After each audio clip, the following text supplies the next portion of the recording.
Dear traders, welcome back to your own channel target bullseye. आज से हम start करने वाले एक सीरीज जिसका नाम होने वाला है बेसिक्स ऑफ स्टॉक मार्केट और ये है लेक्चर 1। इस सीरीज को लाने के पीछे का जो इंटेंशन है वो ये है कि जो बेसिक से बेसिक जिनको बिल्कुल भी मालूम नहीं है कि स्टॉक मार्केट क्या होता है but they are interested to invest और they are interested to go and just earn money, तो ये वीडियो जो है ये उनके लिए है। लाइक वो स्टूडेंट भी हो सकते हैं, वो हाउसवाइफ भी हो सकते हैं, वो एक बिजनेसमैन भी हो सकते हैं, वो कुछ भी हो सकते हैं एंड वो चाहते हैं कि बस हमें अपना कैपिटल जो है, उनके पास जो कैपिटल है उनको या तो कुछ लोग एफडी में इन्वेस्ट करते हैं, कुछ लोग म्यूचुअल फंड में इन्वेस्ट करते हैं बट उनको वहां से उतने अच्छे रिटर्न्स नहीं मिल रहे हैं, या फिर चाहते हैं कि उनमें भी इन्वेस्ट करने के बाद हमें स्टॉक मार्केट ट्राई करना है, तो जस्ट वो यहाँ आ सकते हैं एंड जो बेसिक्स है वो एक बार क्लियर कर ले। उसके बाद तो बहुत सारी चीजें हैं, उसके ऊपर भी हम और वीडियो लेके आएंगे, बट अगर बेसिक की बात करें तो आप इस वीडियो से आप बेसिक अपनी क्लियर कर सकते हैं। तो ये होने वाला है हमारा लेक्चर 1। आगे बात करते हैं कि इस जो वीडियो है इसमें पूरा हमने बंडल में बनाया क्या है, that means what is stock market, how it works, उसके बाद इनमें हम कितने अकाउंट ओपन कर सकते हैं, बहुत सारी चीजें आने वाली है इसमें। तो सबसे पहले हम बात करें कि what exactly is the stock market. Basically stock market होता क्या है, लोगों को बिल्कुल भी आइडिया नहीं होता और वो एंटर करते हैं, देन फिर जो एंटर करने के बाद लोग अपना लॉस करते हैं एंड फिर उसके लिए bad word of mouth spread करते हैं या फिर कहीं से सुनते हैं एंड फिर जितने भी जो परसेप्शन है हमारे दिमाग में वो गलत ही है। तो अगर हम बात करें कि कंपनी और हमें दोनों को फायदा कैसे होता है, ये रही कंपनी, ये है हम लोग। अब कंपनी के पास उनके शेयर्स होते हैं एंड हमारे पास होते हैं कुछ पैसे और हम चाहते हैं इन्वेस्ट करना। कंपनी चाहती है कि वो शेयर हम मार्केट में लिस्ट करें। तो कंपनी क्यों चाहती है कि वो मार्केट में लिस्ट करे? क्योंकि कंपनी के पास एक उनका ऑब्जेक्टिव होता है कि उनको अपने जो बिजनेस है वो एक्सपैंड करना है या फिर कोई नई फैक्ट्री डालनी है, बट उनके पास जो कैपिटल है वो थोड़े उनको कम पड़ रहे हैं और चाहते हैं वो कि हमें और पैसे कहीं से आए तो फिर हम अपने बिजनेस को एक्सपैंड करें एंड फिर हम उस अकॉर्डिंग फिर अपने कंपनी को ग्रो करें। तो उस वजह से जो कंपनी होते हैं वो अपने शेयर लेके आते हैं, वन सेकेंड, वो आते हैं अपने शेयर लेके मार्केट में। मार्केट क्या? BSc NSC. बीएससी एनएससी क्या होता है वो हम आगे के स्लाइड में डिस्कस करेंगे। बेसिक अगर हम जान ले तो बीएससी एनएससी को हम एक्सचेंज भी कहते हैं और यहाँ हम बीएससी एनएससी को हम एक्सचेंज के नाम पे बात करेंगे। तो कंपनी आई सबसे पहले एक्सचेंज में, उन्होंने अपने शेयर को यहाँ पे लिस्ट किया और जब कंपनी अपने आप को लिस्ट करने के लिए आती है, दैट मीन्स रजिस्टर करने के लिए जब भी कंपनी आती है मार्केट में, तो उसको कहते हैं हम आईपीओ। आईपीओ के ऊपर हम आगे के स्लाइड में थोड़ा और डिटेल में बात करेंगे। बाकी उसके ऊपर एक अच्छी एक बहुत डिटेल्ड वीडियो भी हम आपको एक बार डालेंगे, तो आप चाहें तो आप वो भी चेकआउट कर सकते हैं। बाकी अभी फिलहाल हम बिल्कुल बेसिक में हम बात करेंगे। तो कंपनी आई सबसे पहले एक्सचेंज में, उन्होंने वो अपने आईपीओ के थ्रू कंपनी हो गई यहाँ पे लिस्ट। अब हम क्या करते हैं, हमें बेनिफिट कैसे होता है? हमारे पास है पैसे, हम गए मार्केट में, हमने बीएससी एनएससी से इनके जो शेयर्स हैं वो अपने हिसाब से हमने बाय किया, उसके बाद हम अपने घर को आ गए। दैट मीन्स कंपनी को उनके पैसे मिल गए, हमें उस कंपनी के शेयर मिल गए। अब यहाँ पे एक क्वेश्चन आपके दिमाग में जरूर आएगा कि क्या हमने जो शेयर लिया है वो हम लाइफ टाइम के लिए उस कंपनी के साथ एक बॉन्ड में बन गए हैं या फिर एक कमिटमेंट में है कि हम उनके शेयर कभी आगे बेच नहीं सकते? ऐसा नहीं है। अगर आपको कभी भी वो जो जितने भी शेयर हैं, अगर आपको प्रॉफिट बना उस कंपनी के उस शेयर से, अब हम पहले यहाँ बात करते हैं कि आपको प्रॉफिट कैसे बनेगा। दैट मीन्स आपने तो इन्वेस्ट कर दिया उस कंपनी में, अब आपको उसमें बेनिफिट कैसे होगा? अगर कंपनी जैसे जैसे ग्रो करती है, कंपनी ने ग्रो किया, कंपनी के शेयर के जो प्राइस होते हैं वो भी अपमूव होते हैं। दैट मीन्स उनको प्रॉफिट होता जाता है और उनके जो शेयर होते हैं वो भी ऊपर के दाम पे और बढ़ते जाते हैं। तो जिस मान लीजिए आपने शेयर किसी भी कंपनी के एक एग्जांपल लेते हैं, आपने 10 रुपए का कोई एक शेयर लिया, आपने 10 शेयर ले लिए, आपने 100 रुपए का शेयर लिया है, 10 शेयर। अब जब कंपनी ग्रो करती है, उस कंपनी के जो शेयर्स थे वो 110 रुपए हो गए। दैट मीन्स आपको एक शेयर पे 10 रुपए का मुनाफा हुआ है और आपने उस शेयर को वापस से बीएससी एनएससी में बेच दिया। बट क्या आप जब बेचते हैं बीएससी एनएससी में अपने शेयर्स को, तो कौन खरीदता है? क्या वापस कंपनी खरीदती है या फिर हमारे जैसे इन्वेस्टर्स खरीदते हैं? हम होते हैं जब हम लेके जाते हैं एक्सचेंज में, दैट मीन्स बीएससी एनएससी में, वहां पे हमारे जैसे ही और लाखों करोड़ों वहां पे इन्वेस्टर्स होते हैं, शेयर होल्डर्स होते हैं, इन्वेस्टर्स होते हैं, not share holder. Share holders तो वो हो गए जो कंपनी में उनके शेयर के हिस्सेदार हैं, जिन्होंने शेयर को खरीदा है वो। तो वहां पे और काफी सारे इन्वेस्टर्स होते हैं जो हमसे वो सारे शेयर फिर वो वापस से परचेज करते हैं, बाय करते हैं, एंड हम उनको वहां पे सेल करते हैं। तो ये सारा कारोबार जो भी है वो बीएससी एनएससी के अंतर्गत होता है। तो यहाँ पे आप समझिए कि आपको यहाँ पे फायदा किस तरीके से हुआ। अगर आपको कोई भी डाउट और होता है या फिर आपको जो चीजें क्लियर नहीं है अगर मेरे वीडियो में, तो आप चाहें तो आप मुझे कमेंट बॉक्स में श्योरिटी के साथ आप मुझसे पूछ सकते हैं, आई डेफिनेटली रिप्लाई बैक, तो आपको और चीजें क्लियर हो जाएगी। तो अब हम बात करते हैं कि आईपीओ।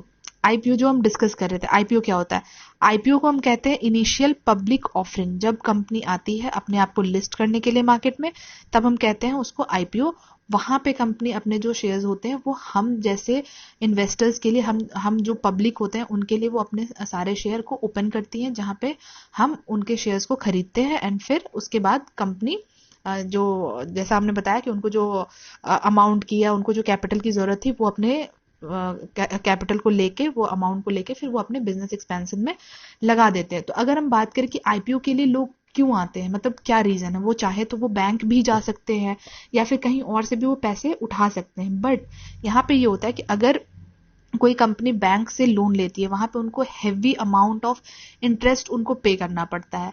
बट आईपीओ में ऐसा कुछ नहीं है। आईपीओ में जब कोई कंपनी आती है तो यहाँ पे कोई उनको इंटरेस्ट नहीं देना पड़ता है, यहाँ पे कुछ इस तरीके के एक्स्ट्रा चार्जेस नहीं उनको पे करने पड़ते, जिस वजह से जो उन्होंने जितने भी पैसे जनरेट किए, जो आईपीओ के थ्रू जनरेट किया, वो सीधा वो डायरेक्ट सारे अमाउंट को लेके अपने बिजनेस एक्सपेंशन में लगा देते हैं।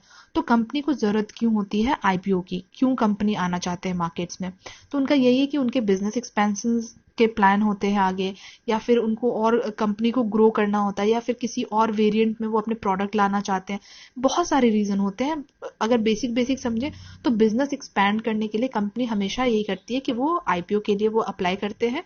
एंड वो आईपीओ के लिए कैसे अप्लाई करते हैं, हम कैसे उस आईपीओ के लिए अप्लाई करके उस कंपनी के शेयर्स को हम उस टाइम पे जैसे ही कंपनी लिस्ट होने वाली होती है उस टाइम हम कैसे परचेज करते हैं या बाय करते हैं, उसके ऊपर भी हम एक डिटेल्ड वीडियो अपने उसमें यूट्यूब चैनल पे डालने वाले हैं। वो आप चाहें तो वो चेकआउट कर सकते हैं, वहां पे आपको बिल्कुल डिटेल में आपको पता चलेगा कि हम कैसे अप्लाई करते हैं। बाकी शॉर्ट्स कुछ डले हुए हैं हमारे वीडियो उस पे यूट्यूब चैनल पे, आप चाहें तो वो भी चेक कर सकते हैं, जो अभी लास्ट प्रीवियसली जो भी आए थे जितने भी आईपीओ उनके शॉर्ट्स डले हुए, जहाँ पे प्राइस बैंड के बारे में हमने डिस्कस किया और काफी सारी चीजें कि कैसे हम अप्लाई करते हैं उसके बारे में शॉर्ट वीडियो है, चाहे तो आप वो भी देख सकते हैं। आई होप यहाँ तक आपको चीजें समझ आ रही है। अब अगर हम आगे बात करें तो हम बात करेंगे स्टॉक एक्सचेंज और इंडेक्स इन इंडिया, कि स्टॉक एक्सचेंज क्या होते हैं एंड इंडेक्स किसको कहते हैं इंडिया में। तो जैसा कि हमने ऊपर के स्लाइड में भी देखा, एक्सचेंज कौन कौन से होते हैं। First one is BSc Bombay stock exchange, and second one is NSC national stock exchange. अब हम बीएससी के बारे में बात करते हैं कि मतलब दोनों में क्या होता है। बीएससी और एनएससी दोनों जगह ट्रेडिंग होती है, दोनों जगह कारोबार होते हैं, बट यही है कि जो मैक्सिमम वॉल्यूम नंबर्स ऑफ जो ट्रेडर्स होते हैं वो ज्यादा करके एनएससी पे लिस्टेड होते हैं, एंड यहाँ पे आपको बहुत इजीली जो बायर्स एंड सेलर हैं वो मिल जाते हैं। तो बेसिक अगर डिफरेंस हम देखें तो ये होता है। बाकी अगर हम इसमें थोड़ा और डिटेल में देखें तो हम ये देख सकते हैं कि जो बीएससी है वो एशिया का ओल्डेस्ट स्टॉक एक्सचेंज है। दैट मीन सबसे पहले बीएससी जो था वो बहुत पहले ही फॉर्म हुआ था बीएससी। आप चाहे तो इसके हिस्ट्री के बारे में आप और भी इंटरनेट पे बहुत डिटेल में चीजें देख सकते हैं। अगर हम बात करें इसमें कितनी कंपनीज लिस्टेड है, तो टोटल 5000 कंपनीज इसमें लिस्टेड है। आप चाहें तो आपको वो लिस्ट भी आपको इंटरनेट पे मिल जाएगा, जिसमें आप देख सकते हैं कि बीएससी में कितने कंपनीज जो लिस्टेड है 5000 वो कौन कौन से हैं। अब अगर हम बात करें एनएससी की, तो एनएससी आप हो सकता है कुछ लोगों को पता हो कुछ को नहीं पता हो, बट बिफोर एनएससी जब जो ट्रेडिंग होता था पहले वो सारा कुछ ऑफलाइन होता था। उसमें आप कह सकते हैं कि उस टाइम जो जितने स्टॉक होते थे या जितने शेयर होते थे वो सारे कागजी कार्रवाई के ऊपर होते थे, सारी चीजें जो होती थी वो पेपर बेस्ड होते थे। एनएससी के बाद ये हुआ कि फर्स्ट डीमेटेरियलाइज्ड इलेक्ट्रॉनिक एक्सचेंज है ये। यहाँ पे जो जितनी भी चीजें हैं जो हम अब ट्रांजेक्शन्स जो करते हैं वो सारे ही ऑनलाइन हो गए, वो सारे ही इलेक्ट्रोनाइज्ड हो गए हैं, हम सारा कुछ इलेक्ट्रॉनिकली कर सकते हैं। तो यहाँ पे ये चीज ईजी हो गया एनएससी के आने के बाद। अब अगर हम वही बात करें कितनी कंपनीज लिस्टेड है, तो 1600 कंपनीज इसमें लिस्टेड है। बट क्या ये जरूरी है कि इसमें जो कंपनी है वो बीएससी में होंगे या नहीं होंगे? इन दोनों में सिमिलर कंपनीज भी हो सकते हैं। ऐसा नहीं है कि 5000 कंपनीज बीएससी में जो लिस्टेड है वो बिल्कुल डिफरेंट होंगे और 1600 एनएससी में जो लिस्टेड है वो बिल्कुल डिफरेंट होंगे, ऐसा कोई जरूरी नहीं है। अब अगर हम बात करें इंडेक्स की तो इंडेक्स में ये है कि बीएससी के अंडर आता है आपका सेंसेक्स, आपने नाम सुना होगा। इसमें जो होते हैं वो टॉप 30 कंपनीज लिस्टेड होते हैं।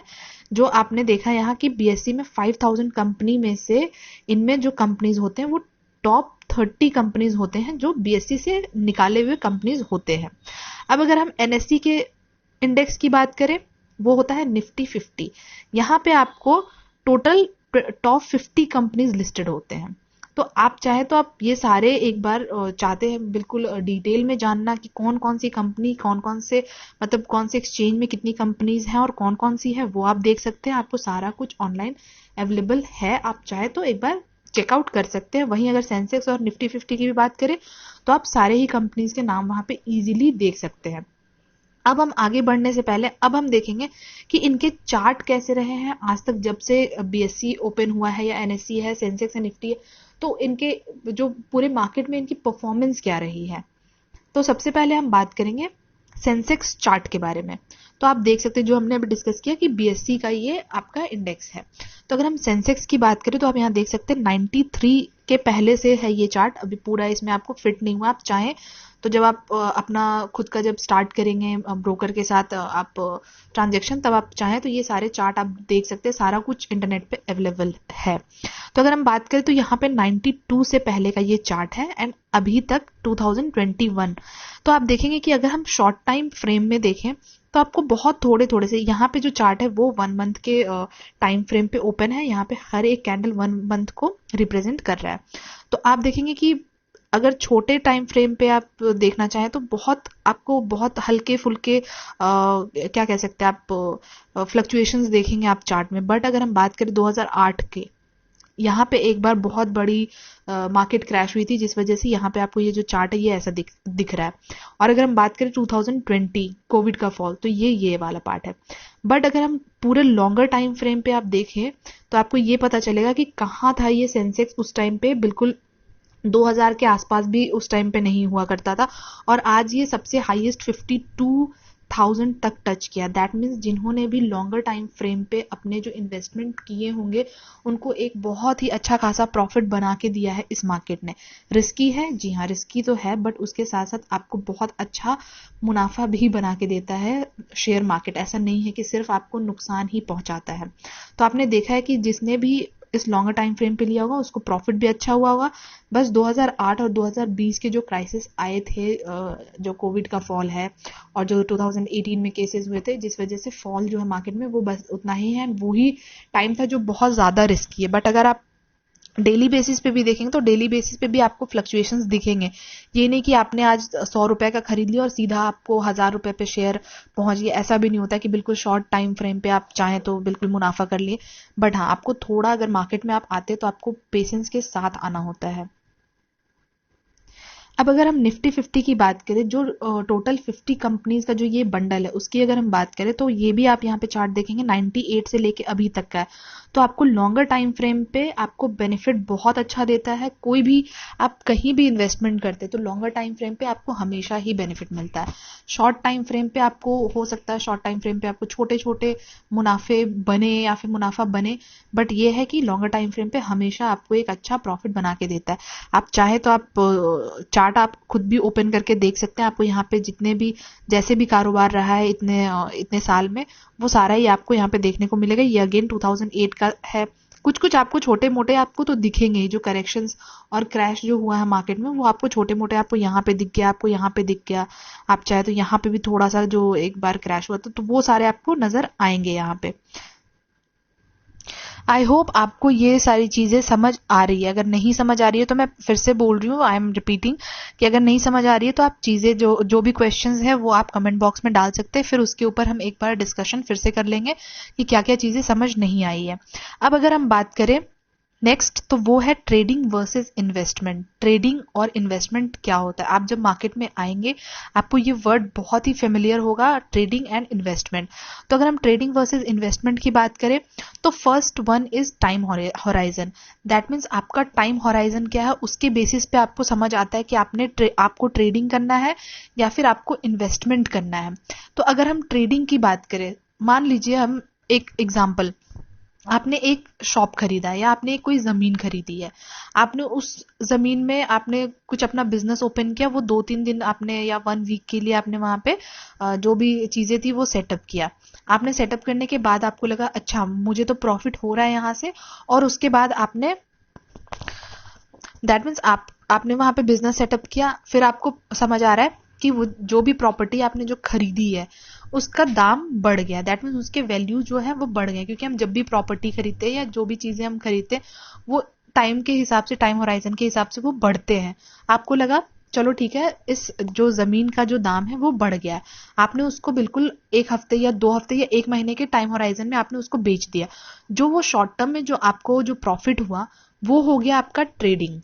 अगर हम बात करें उसी चीज की लॉन्गर टाइम फ्रेम पे, दैट मीन्स आपने उस जो वो जमीन थी, आपको उसमें पोटेंशियल दिखा कि इसको हम लॉन्ग टर्म के बेसिस पे अगर रखते हैं तो आगे हो सकता है ये रेसिडेंशियल एरिया बन जाए या कमर्शियल एरिया बन जाए, एंड यहाँ पे उसके हिसाब से आपको और बेनिफिट होगा जब आप इसको आखिर में अपने जो जमीन आपने खरीदा उसको आप बेचेंगे तो आपको काफी प्रॉफिट होने वाला है।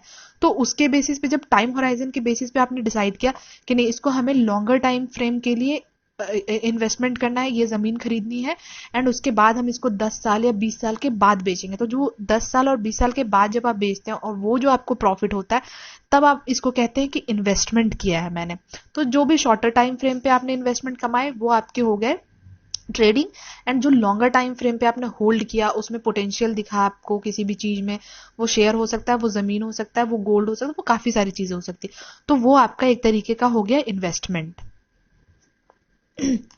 अब अगर हम दूसरे पैरामीटर की बात करें वो हो गया मेथड। दैट मीन्स आप कौन से मेथड पे जा रहे हो जिस वजह से आपने ट्रेडिंग और इन्वेस्टमेंट करने का सोचा है। तो यहाँ पे मेथड की बात करें तो आता है फंडामेंटल एंड टेक्निकल। तो जो ट्रेडर्स होते हैं, जो ट्रेडिंग करते हैं, जो शॉर्ट टाइम फ्रेम के लिए जो पैसे इन्वेस्ट करते हैं, पैसे लगाते हैं, उनका ये होता है कि वो नॉर्मली टेक्निकल एनालिसिस करते हैं। वो जो उनका जो बाइंग सेलिंग का जो डिसीजन होता है वो टेक्निकल एनालिसिस पे डिपेंड करता है। वो देखते हैं चार्ट कैसे मूव कर रही है, चार्ट का पैटर्न क्या है, और बस उन्होंने इन्वेस्ट किया एंड देन अपने जो पैटर्न के बेसिस पे फिर वो अपने पैसे को विड्रॉ करते हैं। वहां पे हो गया ट्रेडिंग। जो इन्वेस्टर्स जो होते हैं वो करते हैं फंडामेंटल एंड टेक्निकल। यहाँ पे आपका, अब जो इन्वेस्टर्स जो हैं वो यही करते हैं कि टेक्निकल फंडामेंटल दोनों को फॉलो करते हैं। जहां पे फंडामेंटल में ये आ जाता है कि कंपनी प्रीवियसली कैसा परफॉर्म कर रही थी, उसके बैलेंस शीट को देखते हैं, कंपनी किस चीज में कौन से बिजनेस में है, कंपनी का आगे जो ग्रोथ होगा वो किस तरीके का ग्रोथ हो सकता है, एंड ये सारी चीजें जो जितनी भी पैरामीटर्स होती है कंपनी के, फाइनेंशियल जो होते हैं और बहुत सारे पैरामीटर्स पे लोग अपना जो डिसीजन बनाते हैं, जो लॉन्ग टर्म के लिए फिर इन्वेस्टमेंट करते हैं, उसको कहते हैं हम इन्वेस्टर्स और इन्वेस्टमेंट। उसके बाद जो थर्ड जो पैरामीटर आता है वो है कैपिटल ग्रोथ। अब अगर हम कैपिटल ग्रोथ की बात करें तो ट्रेडर्स क्या करते हैं, वो सिर्फ प्राइस मूवमेंट पे ज्यादा उनका फोकस होता है। जैसे ही प्राइस ऊपर जाएगा they can sell their stock और वहां पे वो प्रॉफिट बना लेते हैं। बट अगर हम इन्वेस्टर्स की बात करें, इन्वेस्टिंग की बात करें, तो ये एक तरीके का वेल्थ क्रिएशन होता है जहां पे आप अपने जो भी होल्डिंग्स हैं उसको, क्वालिटी होल्डिंग्स, जो क्वालिटी स्टॉक्स होल्डिंग है उसको आप बरकरार रखते हैं for long term and for future. और जहां पे आपको लगता है कि हाँ ठीक है, अब कंपनी ने मुझे बहुत अच्छा एक फ्रूट दिया है और अब हम चाहें तो हम इससे एग्जिट ले सकते हैं, वो होता है फिर आपका इन्वेस्टमेंट। अब अगर हम रिस्क की बात करें तो रिस्क ऐसा है नहीं कि कहीं रिस्क नहीं है, दोनों ही जगह पे आपको अच्छा खासा रिस्क देखने को मिलेगा। जहां रिवॉर्ड है वहां रिस्क तो होगा ही होगा। बट यही अगर हम बात करें, अब अगर हम सिर्फ ट्रेडिंग की बात करें, ट्रेडिंग में क्या हो जाता है कि आपके जो रिस्क होते हैं वो ज्यादा हो जाते हैं, क्योंकि वहां पे आपको रिटर्न भी जो है वो भी ज्यादा एक तरीके से मिलने की संभावना होती है, क्योंकि जैसे ही प्राइस बहुत ज्यादा फ्लक्चुएट करता है शॉर्ट टाइम पीरियड में, जहां पे प्राइस अचानक से ऊपर गया या प्राइस डायरेक्टली नीचे आया, तो वहां पे आपको लॉस भी होने की काफी संभावना होती है और प्रॉफिट भी उसी तरीके का होता है। और अगर हम वही इन्वेस्टमेंट की बात करें तो वहां पे आपको रिस्क लोअर होता है, बिकॉज लोअर टाइम फ्रेम पे आपको, आपने एक बार पैसे लगा दिए, आप उसको 10 साल के लिए आप होल्ड करो, बिकॉज वहां पे आपने बहुत सारी चीजें आपने देखी है, कंपनी के फंडामेंटल्स को देखा है, पूरे कंपनी के परफॉर्मेंस को देखा है, पिछले 5 साल 10 साल के परफॉर्मेंस को देखा है, उसके बेसिस पे आपने एक डिसीजन बनाया कि इस कंपनी में मैं इन्वेस्ट कर रहा हूँ। एंड वहां पे फिर जो है आपका वो रिस्क जो पैसे गंवाने की जो रिस्क है वो यहाँ पे कम हो जाती है, बट आपको रिवॉर्ड अच्छा खासा वहां पे मिल जाता है। तो ये रहा आपका जो डिफरेंस था ये ट्रेडिंग एंड इन्वेस्टमेंट में, ये था कि टाइम होराइजन मैटर करता है, method, capital growth and risk. तो ये चारों चीजें मिलके ट्रेडिंग और इन्वेस्टमेंट को पूरा करता है। अब हम बात करते हैं कि why do we refer it to as a सट्टा बाजार और गैम्बलिंग। बिकॉज इसके पीछे बहुत सारे लोगों की बहुत सारी धारणाएं हैं, जिस वजह से लोग जो स्टॉक मार्केट है उसको या तो सट्टा बाजार बोलते हैं या गैम्बलिंग बोलते हैं कि ये जुआ है काइंड ऑफ, एंड फिर वो पैसे लगाने में उनको हिचकिचाहट होती है एंड वो डरते हैं कि नहीं बाबा मुझे इस चीज से दूर रहना है। So they generally prefer mutual fund और दे जनरली प्रेफर एफडी और गोल्ड में वो इन्वेस्ट करते हैं। तो काफी सारी चीजें जो परसेप्शन जो हमारे बने हुए हैं माइंड में, वो यही रीजन है। सबसे पहले रीजन की बात करें तो enter into market without enough knowledge. That means उनके पास इनफ नॉलेज नहीं होता है, वो कहीं से बिना पढ़े बिना जाने बूझे सीधा मार्केट में घुस जाते हैं, एंड मार्केट में घुसने के बाद वो वहां पे करते हैं लॉस, और जब लॉस करते हैं तो उनको लगता है अरे बाबा ये तो सट्टा बाजार था, ये गैम्बलिंग थी, ये तो जुए की तरह था कि हम पैसे लेके आए 10,000 रुपए लेके आए हम, और जब हम घर जा रहे तो हमारे पास फूटी कौड़ी भी नहीं बची है। तो यहाँ पे फर्स्ट रीजन ये आ जाता है। अगर हम दूसरी चीजों की बात करें तो they loss their money into the market.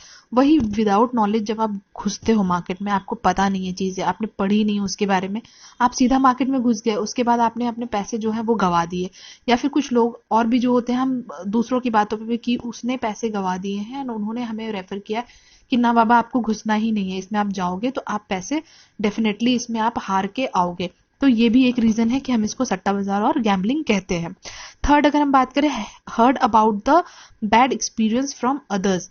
तो वही अगर हम बात करें जो हमने बताया कि बैड एक्सपीरियंस फ्रॉम अदर्स जो हम सुनते हैं, दैट मीन्स लोगों ने अपने पैसे लगाए बिना नॉलेज के, उसके बाद इसमें गंवाए, एंड हमें हमारा फिर दिमाग उसमें एक परसेप्शन बना लेता है कि ना ये तो बहुत ही गलत जगह है। अगर ऐसी ही बात होती, अगर ये इतना ही खराब जगह होता, ये जुआ होता काइंड ऑफ, तो वाई गवर्नमेंट और जो LIC है वो क्यों इन्वेस्ट करते हैं इसमें, या फिर बहुत सारे म्यूचुअल फंड होते हैं, या फिर जो फॉरेन इंस्टीट्यूशनल्स जो होते हैं, इन्वेस्टर्स जो होते हैं, वो भी इसमें इन्वेस्ट करते हैं। जब आप इस मार्केट में आप आते हो तो आपको बहुत सारी चीजें पता चलती है, तब आपके दिमाग में तब चीजें क्लियर होती है कि नहीं इसमें ये सारी चीजें नहीं होती जो हमने एक अपने दिमाग में परसीव करके रखा हुआ था। अगर हम फोर्थ चीज की बात करें, greed for unlimited wealth creation. बहुत लोग सोचते हैं कि आज मैं गया हूं 10 रुपए लेके, मैं कल निकलूंगा सीधा 10,000 लेके, तो ये बिल्कुल भी पॉसिबल नहीं है। अगर आपका ऑब्जेक्टिव, अगर ये मोटिव है कि मैं मार्केट में बस इसलिए घुस रहा हूं कि शॉर्ट टर्म में मैं बहुत सारे पैसे बना लूंगा एंड उसके बाद फिर हो गया मेरा काम, तो ये फिर बिल्कुल नहीं है, फिर ये तो आपके लिए है ही नहीं। तो फिर प्लीज आप इस चीज से, आप इस मार्केट से दूर ही रहें, इट्स अ रिक्वेस्ट।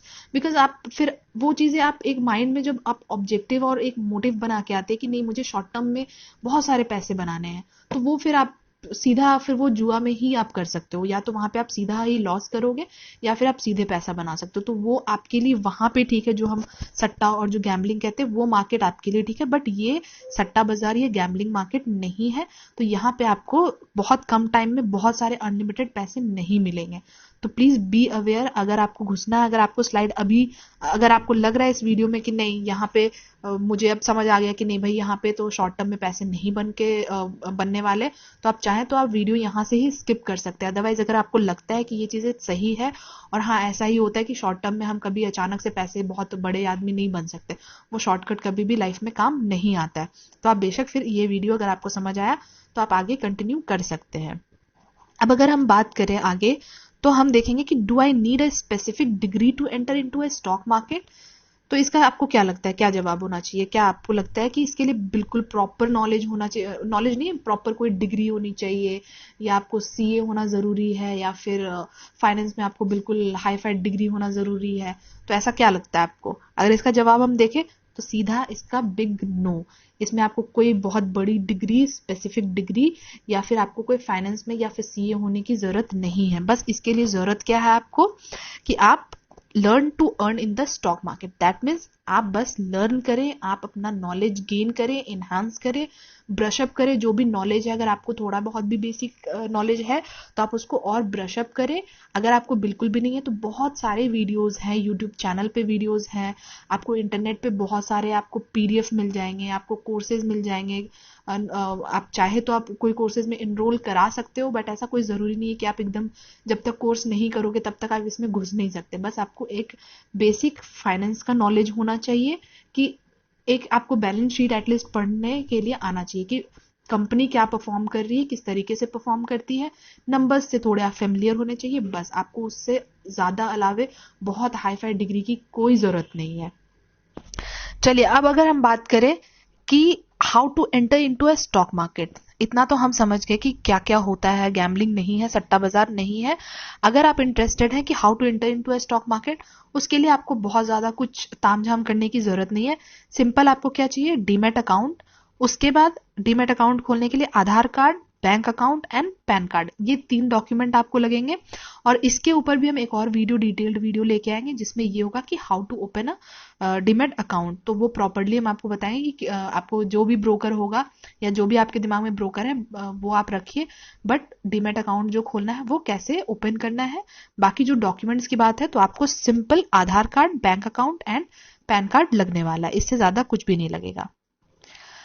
अब नेक्स्ट हम बात करते हैं What is the minimum amount that can be invested in the stock market? बहुत सारे लोगों के दिमाग में बहुत सारे मिथ होते हैं कि हमें स्टॉक मार्केट में घुसने के लिए सीधा 10,000 या 1 लाख या 1 करोड़ चाहिए होता है। नहीं, बिल्कुल भी नहीं, ऐसा कुछ भी नहीं। ये सारे ही आपके जो दिमाग में वो मिथ है। बहुत सारे अमाउंट आपको नहीं चाहिए होते हैं।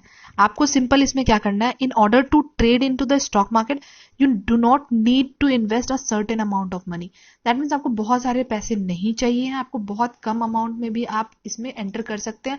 आप चाहे तो जब आप चेकआउट करेंगे तो बहुत सारे शेयर्स ऐसे होते हैं जो बिल्कुल बहुत कम दाम में होते हैं। आप 100 रुपए से भी आप स्टार्ट कर सकते हैं, कुछ 93, 98 ऐसे रुपीज में भी आपको बहुत सारे शेयर्स मिल जाएंगे। बस यही है कि जो बहुत अच्छे कंपनीज के जो शेयर होते हैं, जिनकी बहुत फंडामेंटल और जो टेक्निकली बहुत स्ट्रांग कंपनीज होती है, और वो जो अपने सेक्टर के दिग्गज कंपनीज होते हैं, उनके जो स्टॉक के प्राइस जो होते हैं वो काफी हाई होते हैं। तो बस यही एक रीजन है कि लोगों के दिमाग में मिथ बना हुआ है। बाकी जो छोटे शेयर्स जो होते हैं, मैं ये नहीं बोल रही कि पेनी स्टॉक में आपको इन्वेस्ट करना है। पेनी स्टॉक ये है कि बिल्कुल चिट्टर पिट्टर कंपनी, जो 2-4 पैसे की कंपनी होती है, वो कभी ना ग्रो करती है और ना आपको उस हिसाब से आपको प्रॉफिट बना के देती है। बट यही है कि अच्छे फंडामेंटल कंपनी भी आपको अच्छे दाम पे 93, 98, 100 रुपीज में भी आपको चाहे तो आप वहां पे इन्वेस्टमेंट स्टार्ट कर सकते हैं पर शेयर। और वहीं अगर हम बात करें कि आप कितनी भी क्वांटिटी भी ले सकते हैं, ये नहीं है कि आप 10 ही क्वांटिटी ले सकते हैं, 20 ही क्वांटिटी ले सकते हैं। आपके पास जितने पैसे हैं आप उस हिसाब से आप डिसीजन बना सकते हैं कि आपको कौन से शेयर में इन्वेस्ट करना है, कितने अमाउंट वाले जो कितने प्राइस बैंड के शेयर पे आपको इन्वेस्ट करना है, आपको कितने नंबर ऑफ शेयर्स लेने हैं, वो सारा आपका टोटली आपका ये डिसीजन होगा। और अगर हम वही क्वांटिटी की बात करें तो ऐसा भी नहीं है कि आप 100% आप सारे ही जो शेयर्स हैं वो आप कंपनी के लिए, no, it's not possible. But हाँ, आप ये है कि कुछ परसेंट आप शेयर्स आप होल्ड कर सकते हैं। एंड सेबी जो होते हैं, सेबी के बारे में भी हम आगे डिस्कस करेंगे कि व्हाट सेबी डू। तो कुछ गाइडलाइंस होती हैं, वहां पे रूल्स होते हैं, वो आप चाहें तो मार्केट में एंटर करने से पहले और मार्केट में एंटर करने के बाद भी आप चाहे तो वो आप एक बार गो थ्रू कर सकते हैं। उसके भी गाइडलाइन आपको इजीली नेट पे, इंटरनेट पे आपको अवेलेबल होते हैं, वो आप पढ़ सकते हैं। तो बस इसका जो एक कंक्लूजन निकल के आता है कि आपको कोई बहुत ज्यादा अमाउंट नहीं चाहिए, या बहुत ये नहीं है कि आपको बहुत बड़े अमाउंट को लेके और फिर आपको एंटर करना है मार्केट में, ऐसा नहीं है। आप अगर पॉकेट मनी भी सेव करते हो तो भी आप उसको भी लेके आप एंटर कर सकते हो।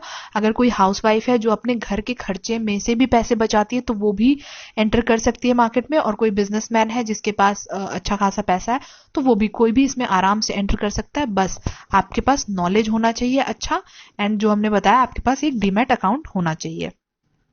अब हम बात करते हैं कि what is the number of trading days in a week. That means जो ट्रेडिंग जो होता है मार्केट में वो कितने दिनों के लिए होता है, क्या टाइम फ्रेम होता है और कितने दिन आप उसमें ट्रेडिंग कर सकते हैं।